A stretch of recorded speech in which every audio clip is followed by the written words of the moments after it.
Hi friends! I am creating this video to kind of show you and teach you how to play our new workplace in our Bridges curriculum for Unit 2. So this workplace is called Doubles Help. It's the one that's listed 2D.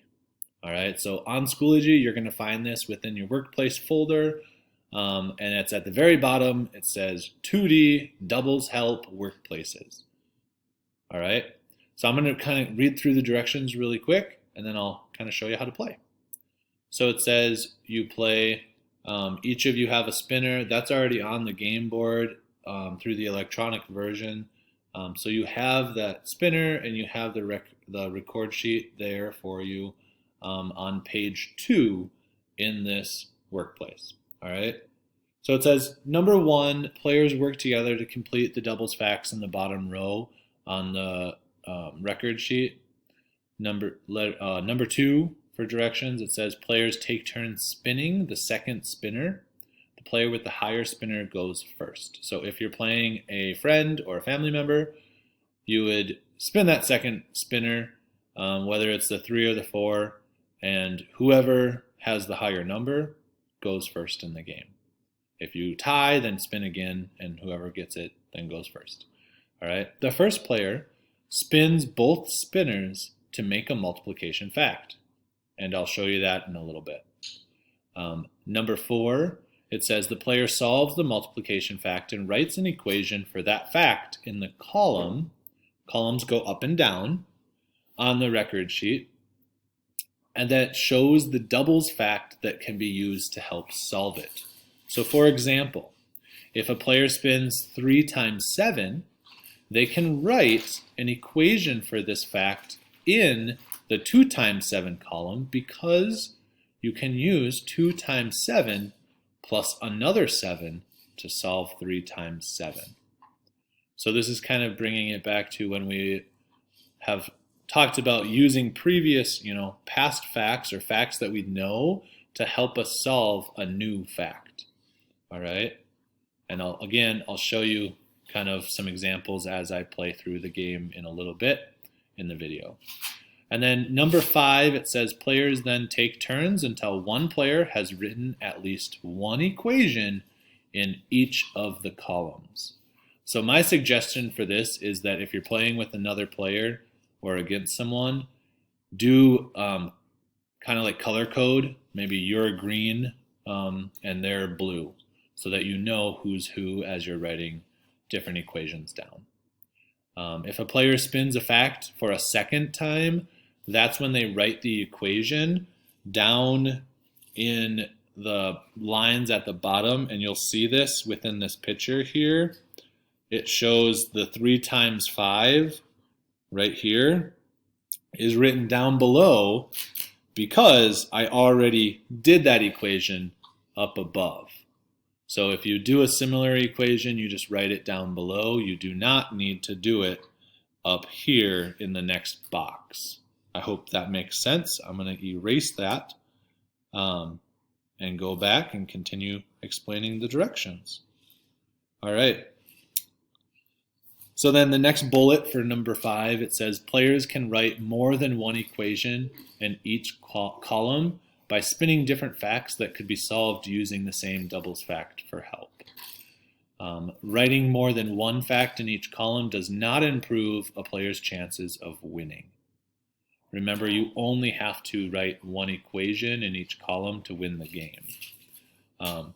So because I write, this is kind of, I'm going to zoom back into this sheet here. So just because maybe this is my equation that I came up with, this 3 times 5 equals 15, and I said 10 plus 5 equals 15. So I kind of used that 2 times 5 equals 10, and then added another 5, which got me to 3 times 5. Because that was mine, if I have my partner or the person I'm playing against, they get 3 times 5, they can write the same thing up here in a different color. That's because they're a different team, a different player. Now, if I get that 3 times 5 again, that's when I write it down below, because I already did it. Okay, that's where the down below is kind of happening, is if it's my turn and I get that same number. All right. And this is the part that you're going to be filling in these answers before you start the game. So that 2 times 3, 3 times 2 equals 6. The 2 times 4, 4 times 2 equals 8.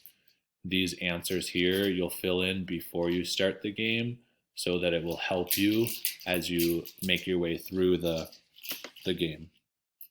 All right, and then finally going up to the top up here, number 6, it says the first player to write at least one equation in each of these columns wins the game. If players run out of time before someone writes an equation in each column, the player with the most equations in the most columns wins the game. All right, because I know we might not always have time to finish. So if we run out of time, it's whoever has the most columns filled in, they would be deemed the winner. All right, I'm going to go to the second page so we can kind of see it closer up. And I'll kind of do a couple spins and do a couple different ones with you. So I'm going to start by, like I said, writing in the answers. So I'm going to zoom in so I can see this a little closer. But this is the columns that I'm going to be filling in. So I have 2 times 3 is 6. 3 times 2 is 6. 2 times 4 is 8. 4 times 2 is 8. Sorry, my son is crying. 2 times 5 is 10. 5 times 2 is 10. 2 times 6 is 12. 6 times 2 is 12. 2 times 7 is 14. 7 times 2 is 14. 2 times 8 is 16. 8 times 2 is 16. And then finally, 2 times 9 is 18. And 9 times 2 is 18 because they're flipped. Right? That's that cumulative property that we've talked about, where you can flip those and they're still going to be the same answers, right? So now that I'm ready to go, I can start my game. I have it all set up. I have the columns ready. And this is where I get to turn off my marker and I can spin both of my spinners. So as I spun them, the first one I got 7, and the next one I got 3. So I'm going to make a multiplication problem. 7 times 3. And I'm going to use one of these equations down below to help me solve that. So 7 times 3, I'm going to say to myself, I know that I can use 2 times 7 to help me solve that. So I'm going to go to that column 2 times 7, and I'm going to type this so that it looks a little bit more fancier. I'm going to say 2 times 7, equals 14. But then I'm going to add 7 more, because remember it was 3 times 7. So that's where I add 7 more, and that's where I get 21. I'm going to hit return, and down below I'm going to write 3 times 7 equals 21. And then I'm going to get rid of my board. I'm going to shrink it up a little bit so it fits. Move this over here and put it in the right column. And again, you can change the color of your text, I believe. Right? I can change it to green if I want to be the green player. If I'm blue, I'm going to hit done and I'll be the blue player. So then the next person goes. So now I'm going to zoom out again. And then I would go spin them again. Ooh, I got 5 and 3. So 5 times 3. And I noticed that these equations are a little small, so I'm going to make them a little bit larger so they fit and I can see them a little better. All right, so this one I got 5 times 3, and I know for this player I know that I can use 2 times 5 to help me solve 5 times 3. So I'm going to put that in that column. I'm going to hit the text. And for this one, I'm going to say 2 times 5 equals 10. Whoops, 10. And then space, and I'm going to hit add. I'm going to add 5 more because I'm having 3 5s instead of 2 5s. And then I can go, that equals 10 times 5 equals 15. So now that I know 3 times 5, I can write that as well. 3 times 5 equals 15. And I'm going to change this because this is the other player. So I'm going to say I'm going to do red for that player.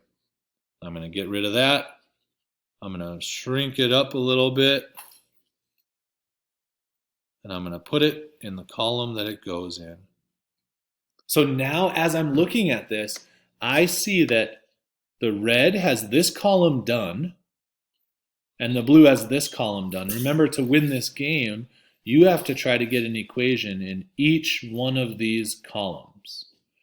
So if red ends up getting 3 times 5 again, that's where they're just going to write it down below because they already filled in this column, right? So then they would almost kind of like have to skip a turn. If blue got 3 times 7 again, they would write it down below. But if red got 3 times 7, that's where they can put their equation up here. I hope this makes sense. Let me know if you have any questions, or let Miss Riley or another one of your teachers know. But I hope you have fun.